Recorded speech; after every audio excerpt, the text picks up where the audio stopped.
Olá, pessoal, tudo bem com vocês? Vamos dar sequência à nossa disciplina de morfologia da língua portuguesa. Só retomando rapidamente, nós já falamos sobre 3 classes de palavras. Falamos sobre os substantivos, na aula passada falamos sobre o artigo e numeral. E agora a gente vai falar de um outro elemento que geralmente está relacionado ao substantivo. Tanto o artigo quanto o numeral, eles estão atrelados ao substantivo. E hoje nós vamos falar também do adjetivo, que faz aí uma parceria com o substantivo. Então, vamos lá. Eu vou compartilhar com vocês os slides para que vocês possam acompanhar melhor, tá bom? Bom, pensando a respeito do substantivo, nós já falamos sobre a forma como ele se flexiona, né? Falamos sobre a flexão de gênero e de número do substantivo. Quando nós falamos do artigo, nós também observamos que o artigo também sofre flexão de gênero e número. E quando falamos dos numerais, vimos que alguns se flexionam em gênero e outros, inclusive, em número. Então, os numerais têm aí algumas variações, e claro que com a nossa experiência de falantes da língua portuguesa, fica mais fácil da gente entender, né, da gente saber, na verdade, quais são os numerais que sofrem flexão e quais são os que não sofrem, tá bom? Bom, hoje então nós vamos falar sobre os adjetivos e como se dá a sua flexão. Lembrando que o adjetivo é uma palavra que está relacionada ao substantivo e traz uma característica ao substantivo. Quando a gente fala em qualidade do adjetivo, não necessariamente são só aspectos positivos, né? São características de modo geral. Então, o adjetivo é a classe de palavras que modifica o substantivo, atribuindo-lhe uma qualidade, atribuindo-lhe uma característica. Por isso que, no caso do adjetivo, ele também é chamado de modificador, porque a função dele é modificar o substantivo. E nós temos ali em frases como os 2 maiores rios poluídos são Tietê e Iguaçu. Então, nós temos nessa frase 2 adjetivos, maiores e poluídos. E os 2 adjetivos estão relacionados ao mesmo substantivo, que é rios, concordando com ele em gênero e número. Nesse período desafiador da vida, devemos ser pessoas fortes. Nesse caso, nós temos também 2 adjetivos, mas cada adjetivo é referente a um substantivo. No caso de desafiador, ele está relacionado a período, por isso que ele fica no masculino singular. Enquanto fortes está acompanhando o substantivo pessoas, né? Concordando ali em número, gênero e número. Como fortes não sofre uma flexão de gênero, ele vai concordar apenas em número. Na verdade, ele tem uma forma para o masculino e o feminino, é a mesma forma, né? E além do adjetivo, nós também temos locuções adjetivas. O que são locuções adjetivas? São expressões. Então, toda vez que aparecer a palavra locução, a gente sabe que é um conjunto, uma expressão formada por mais de uma palavra. E a locução adjetiva, ela é formada por uma preposição mais um substantivo, porém, ela tem a função de adjetivo, ou seja, ela vai qualificar, ela vai caracterizar o substantivo.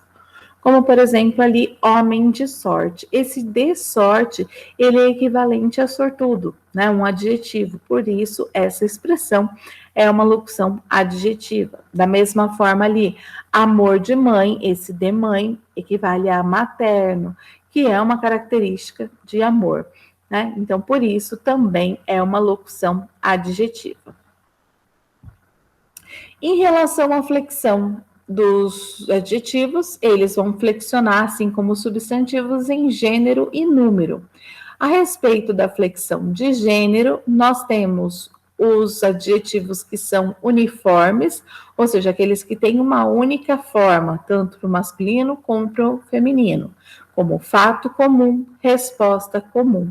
Comum é um adjetivo uniforme, né? Independente de ser um substantivo masculino ou feminino, a sua forma, ele vai concordar, ele vai ficar na mesma forma que é comum. A mesma coisa com azul. Então, nós temos, como vimos no exemplo anterior, forte também é um adjetivo uniforme, ele só tem uma única forma de gênero, né? Forte. Quando nós temos a flexão de gênero com adjetivos biformes, ou seja, nós temos duas formas, uma para o masculino e uma para o feminino, como, por exemplo, menino mau, menina má. Então, mau e má é uma flexão, né? Nós temos as duas formas de gênero do adjetivo. A mesma coisa com feio e feia.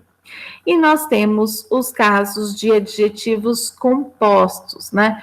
Quando acontecer da gente ter um adjetivo composto, a gente vai flexionar o último, no caso, como festa, luso, hispano, americana. Percebam que apenas o americana, que é o último elemento, é que vai sofrer flexão. Então, nós vimos também lá, quando falamos sobre o substantivo, a respeito da flexão de substantivos compostos, e agora a gente está falando sobre os adjetivos compostos.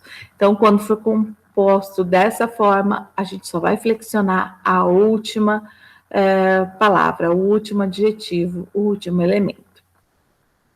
Bom, então, a respeito da flexão de gênero que nós vimos anteriormente, o adjetivo, ele tem o mesmo tipo de flexão que o substantivo, e em relação ao número também.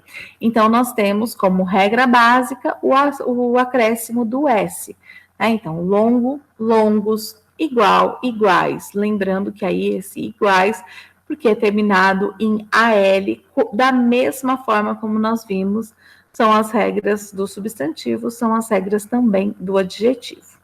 E, como nós vimos ali, os adjetivos compostos também vão flexionar apenas o último, como tarde, lítero, musical, tardes, lítero, musicais, flexionando apenas a última. Com exceções, nós temos o surdo-mudo, em que a gente tem ali surdos, mudos, as duas palavras sofrem flexão, da mesma forma que a gente tem ali o azul marinho, né, que é uma palavra invariável. Vestido azul marinho, vestidos azul marinho, né, não vai sofrer flexão. Quanto à flexão de grau, a regra também é a mesma do substantivo. Nós vamos ter a flexão no aumentativo, diminutivo, né? Então, bonitinho, bonitão. E, além disso, nós temos particularidades a respeito da flexão de grau do adjetivo. Porque nós vamos ter o grau comparativo e ele vai ser classificado em de igualdade, superioridade e inferioridade. O nome já diz, de igualdade, a gente coloca dois elementos em equiparação, né? Então, Pedro é tão inteligente quanto José, esse tão inteligente quanto. Essa estrutura revela o grau comparativo de igualdade. De superioridade, Pedro é mais inteligente do que José, mais do que. De inferioridade, menos inteligente do que José, então menos do que. Lembrando que nós temos alguns adjetivos que vão ter uma formação diferente, né? A gente não tem, por exemplo, mais grande, a gente tem maior. Então, tomar cuidado. Maior, menor, melhor, pior, que são adjetivos que vão revelar também esse grau comparativo, né? Pedro é maior do que José. Pedro é melhor do que José. Isso também vai mostrar o grau comparativo. E nós temos, além do grau comparativo, a gente tem o grau superlativo, que se divide em dois grupos. O absoluto analítico e o absoluto sintético. Analítico, mais desenvolvido, como é muito inteligente. Essa estrutura é formada por uma locução, né? O muito, que é um advérbio, mais o adjetivo. E nós temos a forma sintética, enxuta, que é inteligentíssimo. Noção, né? O sintético, uma única palavra. O relativo de superioridade analítico, então nós temos ali, Pedro é o mais inteligente de todos, então por isso que ele é marcado de superioridade analítico, o mais inteligente de todos. O relativo de superioridade sintético, Pedro é o menor de todos, porque aí a gente tem o mais inteligente, uma locução, menor, uma única palavra. E o relativo de inferioridade, Pedro é menos inteligente de todos. Enfim, essa estrutura, o mais importante é a gente entender que há ali ou uma comparação ou o estabelecimento de que é o mais inteligente, o menor, né, o menos inteligente, e isso vai estar representando um todo. Então, são questões diferentes do que o que a gente viu anteriormente, né, no comparativo aos dois elementos sendo comparados. Aqui não, é um em relação a todos. E aqui, para a gente conversar um pouco, a gente tinha visto já os substantivos com os artigos e os numerais, e agora eu acrescentei o adjetivo para a gente entender como isso se dá e como se dá a concordância. Então, os primeiros convidados pontuais. Então, pontuais está caracterizando convidados.